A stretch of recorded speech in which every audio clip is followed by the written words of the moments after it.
অবশেষে বাংলাদেশ ফুটবলের হেড কোচের নাম ঘোষণা করল বাফুফে। হাভিয়ের কাবরেরার বিদায়ের পর লাল সবুজের দায়িত্বে যুক্তরাষ্ট্রের সাবেক অধিনায়ক ও অভিজ্ঞ কোচ থমাস ডুলি। জার্মান কিংবদন্তি ক্লিন্সমানের সহকারী হিসেবে কাজ করার অভিজ্ঞতা আছে তার। শেষ হলো কয়েক সপ্তাহের জল্পনা কল্পনা। জামাল হামজাদের দায়িত্ব নিতে ঢাকায় মার্কিন কোচ থমাস ডুলি। যুক্তরাষ্ট্রের এই কোচের সঙ্গে চুক্তির বিষয়টি তাদের অফিসিয়াল পেজে নিশ্চিত করেছে ফেডারেশন।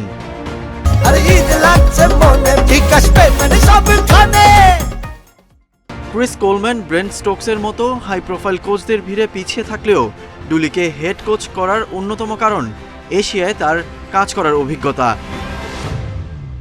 জার্মান কিংবদন্তি ক্লিন্সমানের সহকারী হিসেবে যুক্তরাষ্ট্রের জাতীয় দলের কাজ করেছেন ডুলি। 2 দফায় ফিলিপাইনের হেড কোচ হিসেবে ছিলেন। তার অধীনে প্রথমবার এশিয়ান কাপের মূল পর্বে কোয়ালিফাই করে দেশটি। গায়ানার ডাগ আউটে ছিলেন প্রায় 1 বছর। শুধু কোচিংয়েই নয়, খেলোয়াড় হিসেবে ডুলির প্রোফাইল বেশ ভারী।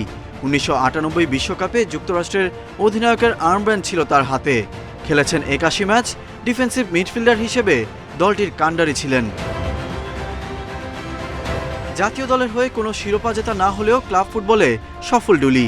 জার্মান দল কাইজারস্লটার্নের হয়ে বুন্দেসলিগা জয়ের স্বাদ পেয়েছেন। এছাড়া ইউএফা কাপ জেতার গৌরবও রয়েছে শালকের হয়ে।